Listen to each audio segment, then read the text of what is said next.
So before I get into this video and show you guys kind of what I use on a daily basis and what my 3 top baits are, I'm going to give you guys 3 seconds to subscribe to my channel. Okay, please subscribe. I'm trying to reach 1K subs by the end of the year, and can only do that by you guys helping me out, supporting me that way. So let's get there. I need you guys' help. This YouTube channel is going to be something that you know, we film a lot. I want to post 3-4 videos a week, and your guys' support, showing me that you guys like the videos and stuff like that, is going to help. So please subscribe and let's get into the video. Alright, so first bait I'm going to show you guys is the good old deep diver. Now this is a Spro DD90. I mean, it works really well. Typically when I throw something like this is if I'm cruising and I see on my graph fish are suspended in 15-20 feet of water. You can see that they're chasing shad. There's balls of shad. The fish are being active. You get this, sorry, my dog came out. What's up, puppy? You get this deep diver in that strike zone, you're gonna catch fish.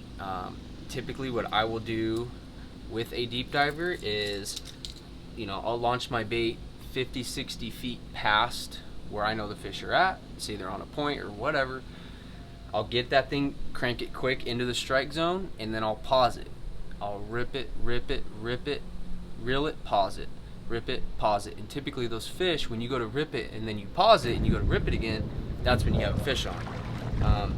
You know, they load up on that rod, you're good to go. I throw a bigger rod with the deep diver. I like putting this right here in my armpit actually, and holding it like this. You can launch it, you can rip it, you know, it's comfortable. Yeah, it works good. Typically 15-pound test to 20-pound, just depending on where I'm fishing. Different lakes, Roosevelt, if I'm gonna go fish Roosevelt or something like that, I know there's a lot of trees, I'll probably throw 20-pound on. But like Bartlett, sorrel, stuff like that, where I know I can rip these baits over rocks and stuff, I'll keep 15-pound on. That way you can get it down a little bit deeper. Also, what I like to do is I'll run these baits. If I know, say it's 10 feet deep, well, this bait's gonna go 15 feet deep. I'll rip it past it and reel this thing so that it's dragging the bottom and hitting those rocks like this. And that's going to create that reaction bite. You just keep it cranked, and you can feel it actually hitting rocks and trees and bushes and whatever's down there. And if there's fish down there, they're going to bite it. It's just creating that reaction bite. You know, bass are very protective, that I've noticed. And something rips past their face like this, they're gonna bite it, whether that be a 10-pounder or a 1-pounder. So great way to catch fish. It's a great way to cover water. You can go cover, you know, hundreds of yards quick and kind of figure out where the fish are, if they're biting, what they're doing, if that reaction bite's on or not. So great way to catch fish. I love catching fish that way. Like I said, works really good when they're suspended 15-20 feet. If they're, you know, up on the bank or busting shad on top of the water, you know, throw a jerk bait or something like that. But given the situation, this is my favorite thing to throw. One of my favorite things to throw. So super fun, great way to locate fish, cover water. Anybody can throw it. Get a bigger rod, something with, you know, I think this is a 7-to-1, so a little bit quicker. You're not sitting there cranking it too hard, and works really good to catch fish. So caught a lot of big bass on it, lost a lot of big bass on it. It's part of throwing a crankbait, but that's my first one I wanted to show you guys. So another bait that I think is one of the #1 baits you should have tied on always is a drop shot. Now, I know a lot of people throw them. I know it's no secret, but I hate throwing a drop shot, but it does catch fish. Typically a lot of small fish, but I've been in tournaments where you can't catch anything. You throw a drop shot on, you're gonna catch fish.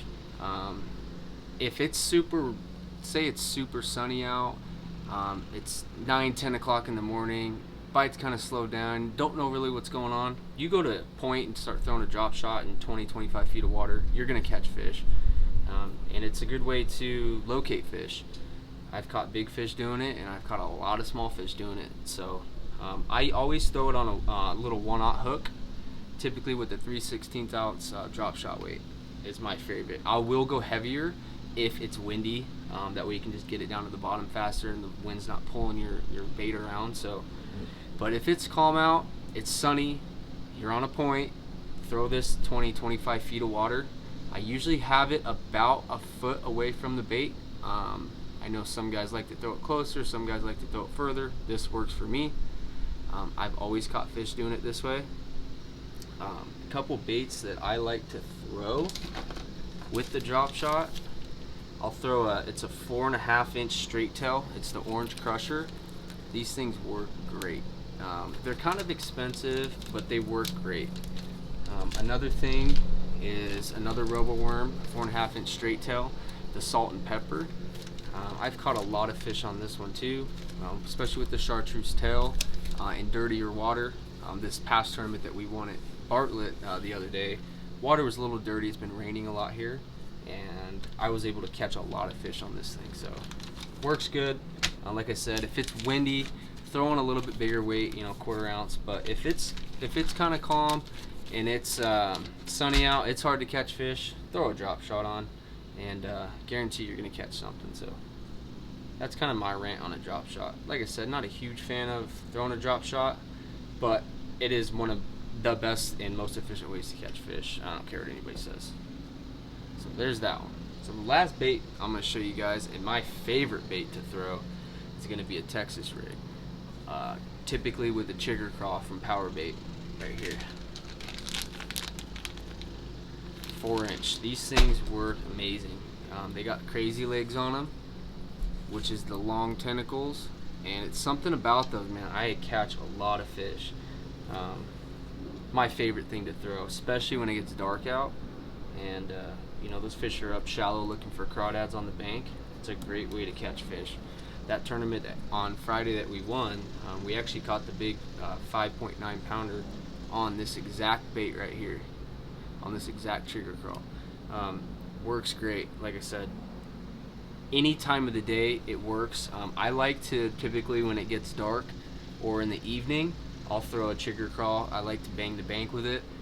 Work it real slow. I'll put the trolling motor on spot lock and kind of sit in one spot and just work that area. Great way to catch big fish. I've done really good fishing with this thing.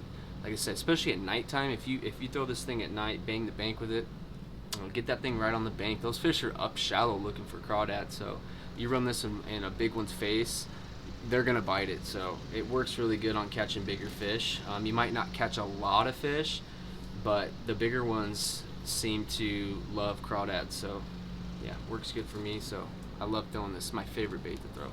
Typically what I'll throw the chigger craw on is a 3/16 ounce bullet or a 1/2 ounce. Depends, like I said. With the drop shot, same thing. If it's windy, you need to get that bait further, or you need something heavier to get cast in the wind. The heavier weight always does a better job at doing that, obviously. If you're fishing a little deeper, 25-30 feet, this is going to get you down there a little quicker. So it just depends on the situation. But like I said, my favorite way to do it is Trocars 4/0 with a 3/16 ounce, typically 12-pound fluorocarbon. And once it gets dark, or right as about to get dark, start throwing that thing, hitting the bank.